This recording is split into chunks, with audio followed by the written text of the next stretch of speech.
Okay, now the class is on recording.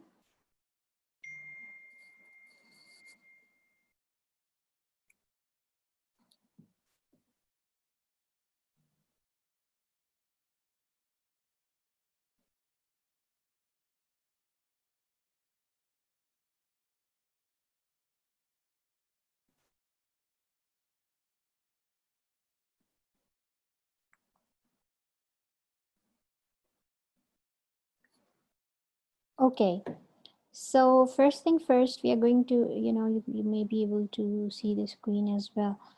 But first thing first, according to your academic calendar, we are going to have your midterms next week. Okay. And I think we can have, I think we have covered enough syllabus that we can have the midterm next week. Okay. Now, the thing is that you have already submitted a question for 10 marks. Okay. So the total marks of the midterm are 25, 10 are already submitted. Your midterm would be of 15 marks, right? So what I'm planning to do is, I'll surely give you a definite date for the next week, but you will be doing a 5 marks objective, okay? And if you want me, I can add the previous objective also. So you'd be doing 5 marks objective, and then I'll give you a question which is not in the book, but if you have done things thoroughly, you'd be able to do that. Okay, so then I'll give you a question and I'll leave you. I mean, you can get offline, and within that 1 hour, whatever the class timings be that particular day, you can submit your answers in soft. Okay, so it would be an online exam. You'd be doing it at your homes, and then you would be submitting it to me, right?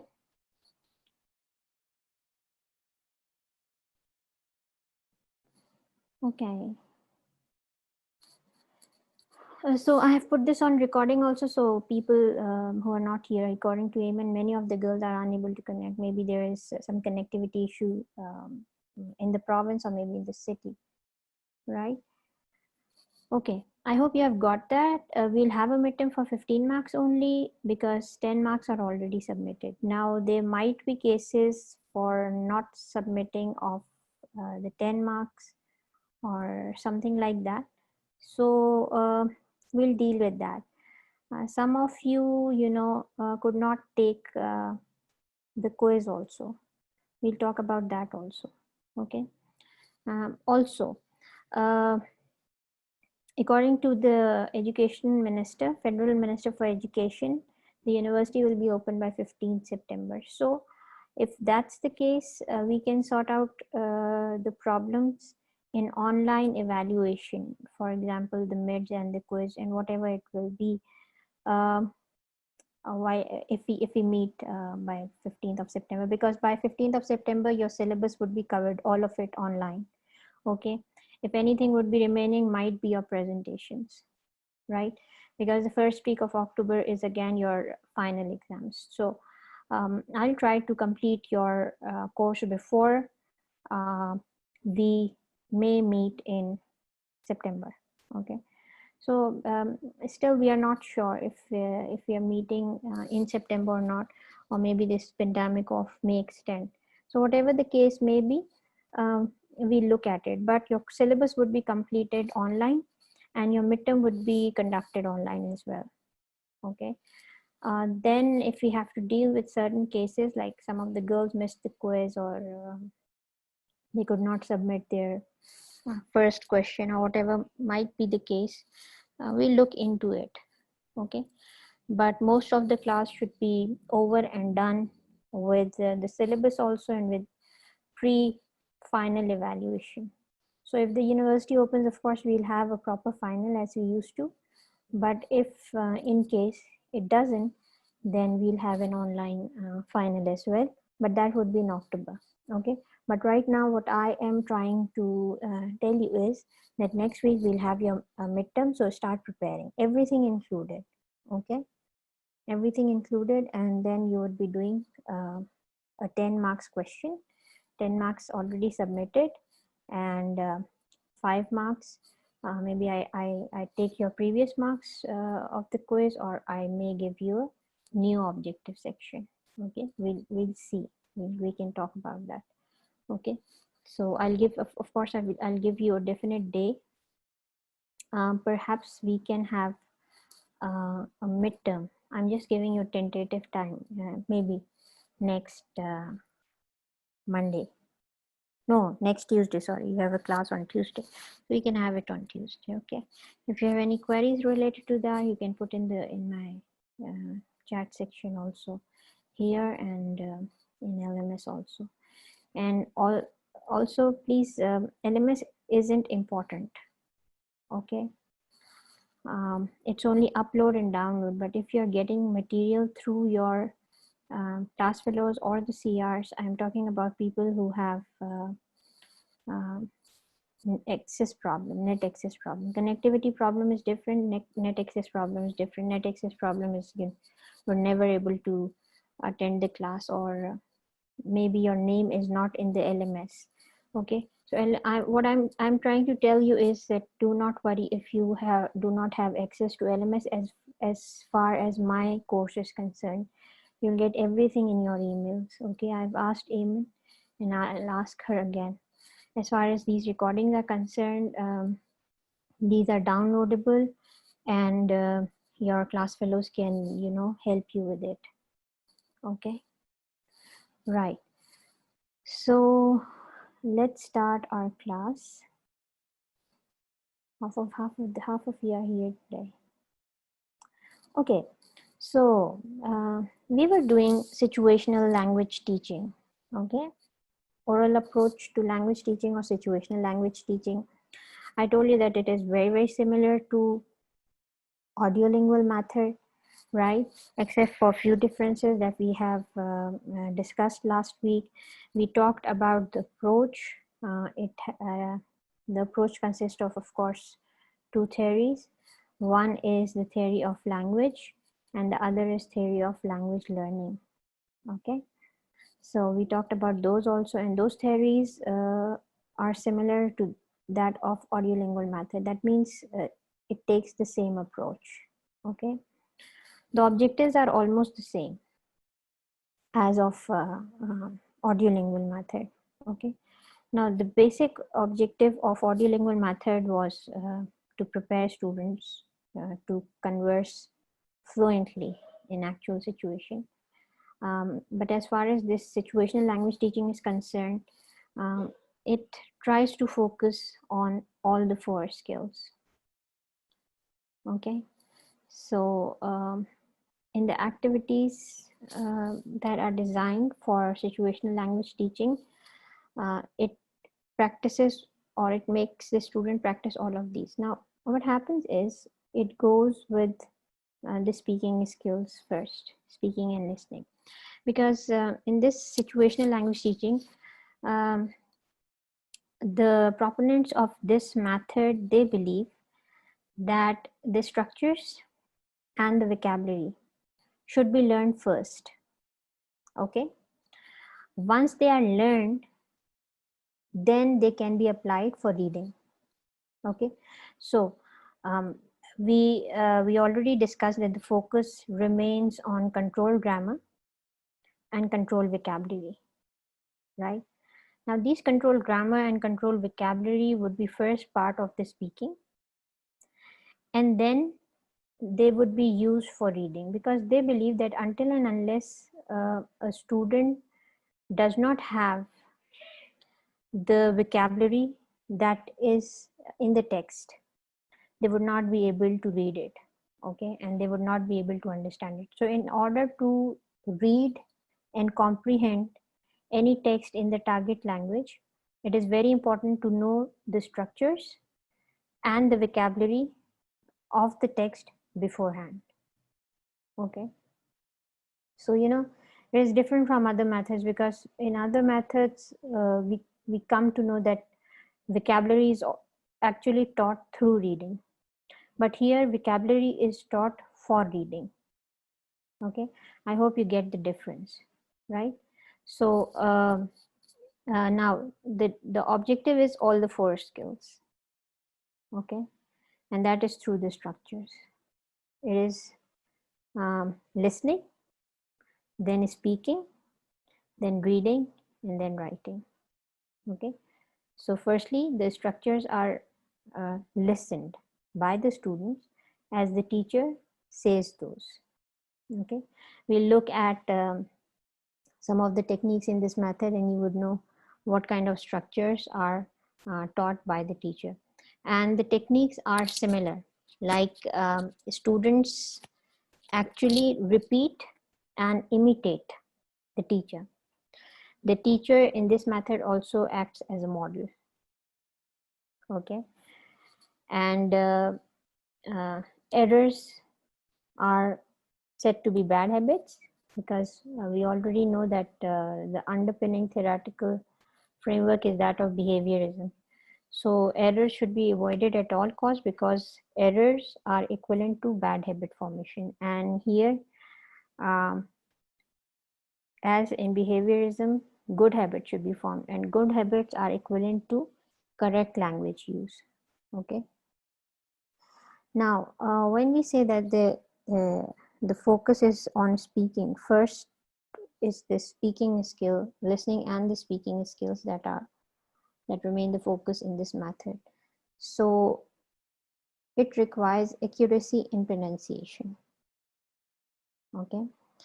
And since the objective is also to improve other skills like reading and writing, therefore the grammar should be accurate. By grammar we mean the structures, okay? Now, as in audiolingual method, the situational language teaching aims at building ability to respond quickly and accurately in speech situations, okay? That means that the language should be overlearned. The structure should be repeated so many times with the teacher, with the peers, alone, that there is an automatic control of the basic structures and sentence patterns. So it is assumed that when the students have overlearned the language through repeating it, the structures and the sentence patterns again and again, they will be able to automatically produce those in actual real life situations, okay? Now, as I've already told you that these two methods, audiolingual and situational language teaching, were being worked on and were being implemented in the classrooms simultaneously, okay? But at different places in the world. One was an American method, one was being, programmed in America.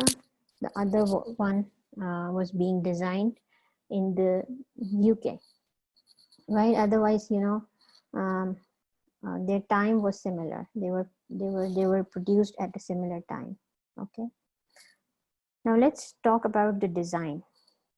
What kind of syllabus? Now, since it is, structural based method, so the syllabus would be structural syllabus.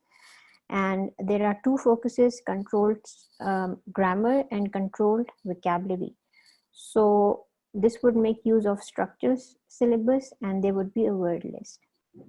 Now, here comes the difference between audiolingual method and situational language approach, in the sense that in audiolingual method, they were like sentences, okay, which might be random. It was really up to the teacher to choose what structure she would like to teach or what kind of vocabulary she would bring to the class.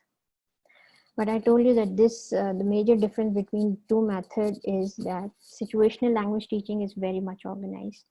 The teacher is provided with a particular specific syllabus which has a word list, okay? And this word list has been created by the linguists who programmed this method, and they actually constructed this word list after research, okay? looking at which words would be needed by the students in real life situations. What is the common vocabulary of daily use, right? So now these structures, there is a vocabulary list, of course, research based, and then there are structures which are taught in sentences. Okay, the structures are not taught randomly. Okay, the structures are not taught in isolation, but they are part of the sentences. And this vocabulary is chosen according to how well it enables sentences pattern to be taught. Okay, so within the sentences uh, or through the sentences, the students would learn the structure and the vocabulary as well, right? So and then these structures would be, or these sentences would be so common that they would help the students learn the structures, the commonest of the structures and the vocabulary, which would eventually enable them not just to speak those patterns, but also to read, okay, the text in the target language. And the text to be taught in the target language is also designed by the people who actually made this method. Okay. Now, these are some of the examples. I'll show you more from your books also. This is an example of structural syllabus, right? On which the situational language teaching is based. Okay. Now, you would see that the um, the sentences in the first lesson, or the sentence pattern in the first lesson, are simpler. The structure are simpler, and then they become a little difficult. And then there is a transformation drill where the students are supposed to learn question and answers. Okay, this is book, pencil, ruler. That is, so basically the pattern that is being taught is this is and that is, and this is the vocabulary. See, such a common vocabulary that is a part of everyday communication. Okay, now second lesson is related, and then the structure changes to these are. Okay, now here singular, plural, this structure is being taught. Okay, and the third is the transformation drill, which we also witness in audiolingual method, right? Now, as far as the techniques and the drills that you would see in situational language teaching are almost the same, almost the same. There is a transformation drill here, you have seen. There is a substitution drill also. Okay, is, instead of is we have are. Okay, instead of this we have these. So there are substitution drills also, there are transformation drills also, and there is a part of rote learning as well, where where students actually imitate the teacher and teacher acts as a model, right? Now, what are those activities? One thing is that Realia is very, very important. Okay, so in situational language teaching, new sentence patterns and drills are based on practicing them, and this practice may consist of we would in a short while we will see that the teacher brings a box and she has a lot of things in the box, and these things, these objects, these realia are used as cues. Okay, so now what is meant by situation? Pittman says that it means concrete objects, pictures, realia, right? So whenever the teacher wants to change the structure or give the student new vocabulary, and I told you that much of the vocabulary is of daily use vocabulary, and by daily use we mean the objects that are used in our daily lives.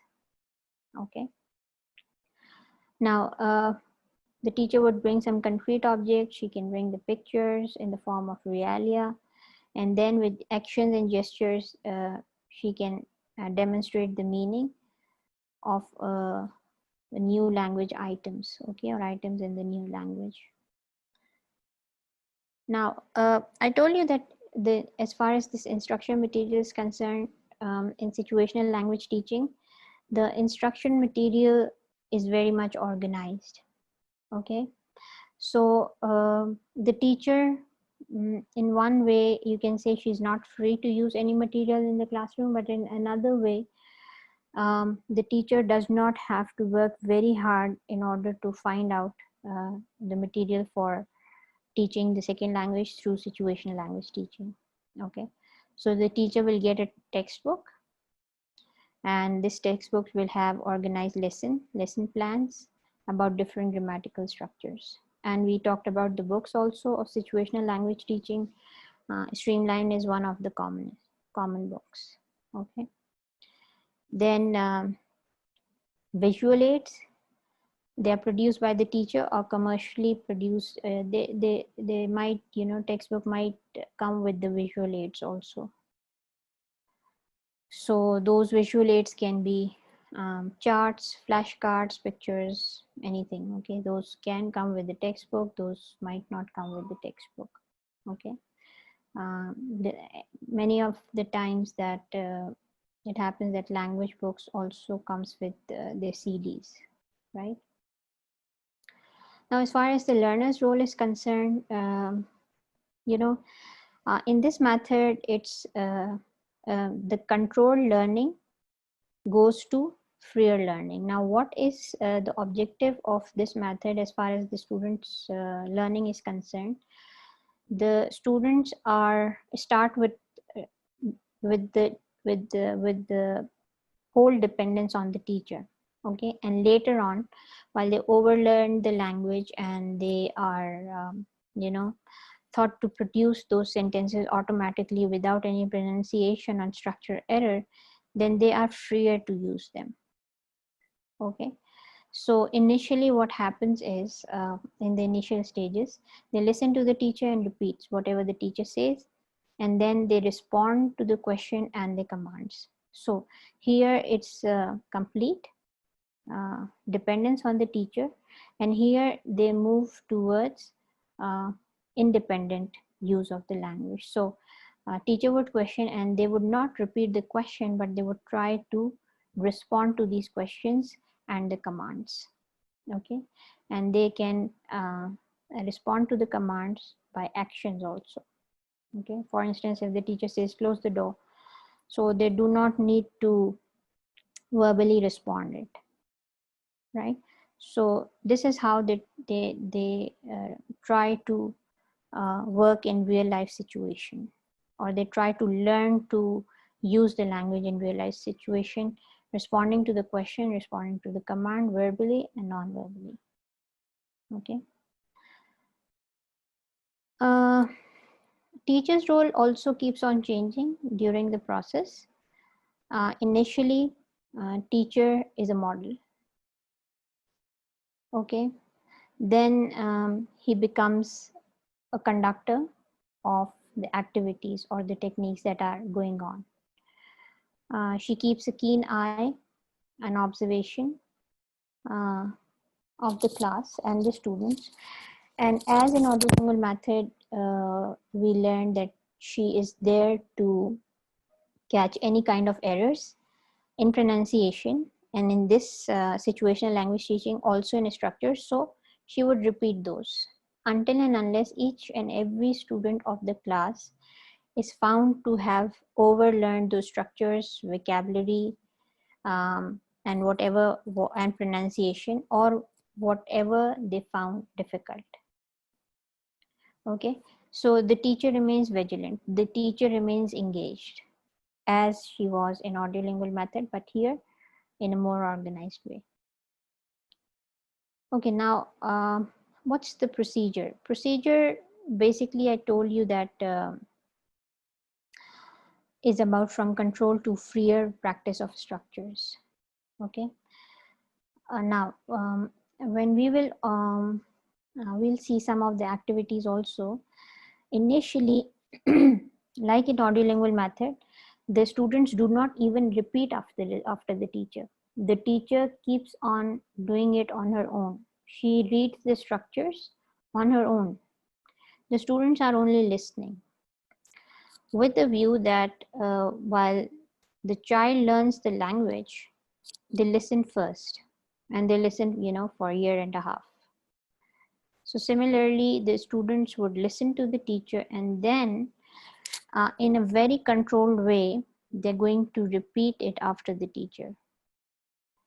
And once the teacher is sure that there is no problem with their pronunciation or constructing of the structures, then she frees them a little, okay, to practice those structures with their peers, and then individually also. And then by the end of this teaching through this method, uh, it is expected that students would be automatically using these structures and these vocabulary words. Okay. From the oral use of sentence pattern to their automatic use in speech, and after this speech, they would be able to recognize these structures in reading. They would be able to understand whatever they are reading, and then these structures and vocabulary can be used in writing. So all the 4 skills, as we have seen in the objectives, would be covered if language is taught through this method. Okay. Okay. As far as the procedure is concerned, what are some of the initial stages of the techniques that are used, and what are some initial focuses of the teacher, and then how do they move forward to make the student more independent in the use of these structures and vocabulary. So the lessons that are I told you that are already arranged, these are already organized and given to the teacher. The focus is on pronunciation, as the students try to follow the model, and here teacher acts as a model. Okay, they keep on revising, right? New structures are introduced, and they keep on revising it. Then there is new vocabulary, new structures, oral practice, and then when this is all done, about listening and speaking, then they come to the reading material, where the same newer structures are there, and there would be exercises. Shortly we are going to look at those also. Okay. Now the first activity, as in audiolingual method, we are moving towards the technique that I use. Okay, so the first activity, the student should say sentences representing that they can see in the picture. They have to say immediately what the picture represents. Okay, like here. Okay, once they learn the basic structures and the vocabulary, repeating it after the teacher, they are shown these pictures, and these pictures comes as realia. I told you that the teacher comes with a box of realia in order to teach. Okay, so she shows the student these pictures, and then the student have already learned the structures. Okay, so yesterday it was sunny and today it's raining. There's a book and there are 2 students. She was eating noodles, they are cooking fruit. Okay. Now the teacher will show some images to the students, and the teacher will say the action that is happening in the picture. The students have to repeat that at least 2 times. Okay, so the teacher will show them the picture. The teacher will, in the initial stages, teacher will tell them what the action is being done, and they are going to repeat it. So whatever is being taught, they can associate it with the realia, with the pictures. Okay, and a time would come whenever they would see these situations in their real life, they would be able to produce those structures. Now let's talk about what are the advantages of this situational language teaching. Now it is suitable for introduction to the language because it starts with basic structure and with basic vocabulary. Okay, oral production without the risk because they are rote learning. Now it is an accessible method for the teacher because it has good curriculum. Everything is provided to the teacher. They don't have to arrange anything or they don't have to experiment in the class. This method is research based. Okay. And the proponents of this method or the pioneers of this method, as we studied about Palmer and Hornby, they've worked enough. They have researched enough to produce its textbooks, grammar books, and its dictionaries. Okay. This method does not require many resources because everything comes with the syllabus. Okay. It is a good method because the emphasis is on pronunciation and on vocabulary. These are the two basic things for speech fluency, right? So the emphasis is on oral practice, grammar, sentence patterns, and this conforms to the intuitions of many practically oriented classroom teachers. Whatever happens in the class, it's association of objects or realia to the sentence structures, to the vocabulary items, and these are practiced again and again. So it's a very comprehensive kind of a method where all the four skills are focused. And it is expected that students would be proficient in the language if they are taught through situational language teaching. Okay. Now there are some drawbacks also. The class becomes boring, a lot of repetition, right? And then it gives less space to the teacher to bring her own things in the class. Maybe she agrees. Sometimes teachers agree to what is provided to them. Sometimes teachers do not agree. They feel themselves as more creative and innovative, and they feel themselves bound if they are handed over a textbook to be taught in the classrooms and nothing else beyond that textbook. The learners have no control. The learners cannot suggest what they would like to teach. Okay, maybe. See, whenever we talk about second language teaching, I told you that many a times it refers to adult language learning. Okay.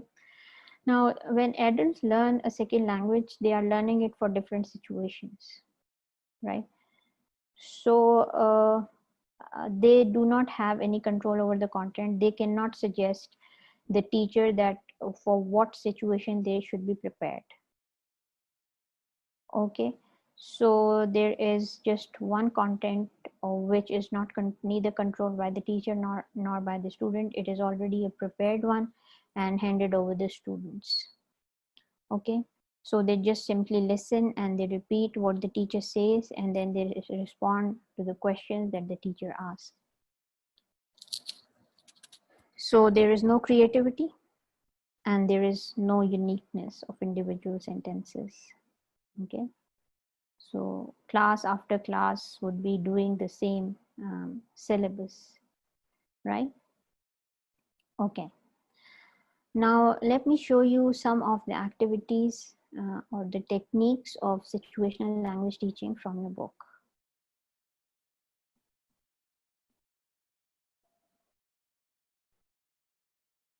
Okay, here we go. Now Davies has given a sample lesson plan for the use with situational language teaching.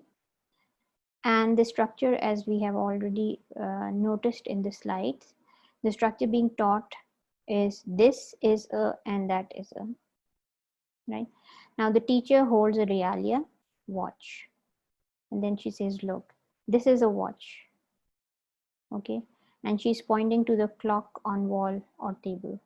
That's a clock, okay? So they are required to repeat it twice or thrice, whatever times the teacher wants them to. This is a watch, that is a clock. Okay, this is a watch, putting down watch and moving across to touch the clock or pick it up. This is a clock. That's a watch. Picking up a pen, this is a pen. Drawing a large pencil on blackboard and moving away. That's a pencil, right? So in audiolingual method, the teacher was only producing the structures and the students were repeating after this. But look here, all realia is present and she's actually taking help, pointing to the objects as she teaches the students. Okay, and then this is all repeated, all the structure. This is repeated. This is a pen. Students would repeat 3 times. This is a pen. Okay, so here the teacher says it, shows it to the student, and then student keep on listening, and then they start repeating it after the teacher. Okay, now this structure is being taught to the student. This is a newer structure, as we know that newer structure are also introduced. So there would be a noun plus of plus noun, and then in the box. So the teacher takes object out of the box and the class repeats. I told you that teacher comes with the box and which is full of realia. Small things, pen, pencil, clock, watch, um, this tin of cigarettes and matchbox and wheel of cotton. So there is a tin of cigarettes in the box, this structure. Okay, so the teacher introduces this structure after that structure, right? And then she gives them example which the students would repeat. She's given so many examples. There's a pair of shoes in the box. There's a jar of rice in the box. Okay, so she brings a lot of things to the class, right? Now, what might be the sequence of the activities? It's a listening practice. The teacher only keeps on reading. She doesn't read, but she keeps on introducing new structures that the students would listen first, and then they are going to repeat it. Then choral imitation, the whole class imitates. Then individual imitation, where the teacher asks some of the students to repeat. Okay. Then isolation, in which the teacher isolates sounds, like dividing the building blocks. Building up a new model, as we have already seen in audiolingual method. Okay. Other than that, we have seen, the substitution drill, elicitation, in which teacher, using mime, prompt words, gestures, get students ask questions or give new examples of the patterns, right? Okay, this is like the transformation skill as we did in audiolingual method. That's the substitution skill we have done. Question answer drilling, we know. Correction, there is no space for errors. Okay, because errors, I repeat that they are bad habits and they should be avoided at all times. Okay, so wherever and from the very first activity, if the teacher finds out that the students are unable to pronounce certain words, she's not going any further. She'll stop there. She'll repeat, and the students would repeat after her. So when she will find out that the students have come up with the correct pronunciation, and each and every student should come up with the accurate pronunciation, only then the whole class would move to something else, right? So errors are not tolerated. There's no space for them, and the errors should be corrected. Be the errors in vocabulary, or be the errors in structures. Okay, so this was situational language teaching, and tomorrow we are going to do the communicative language approach.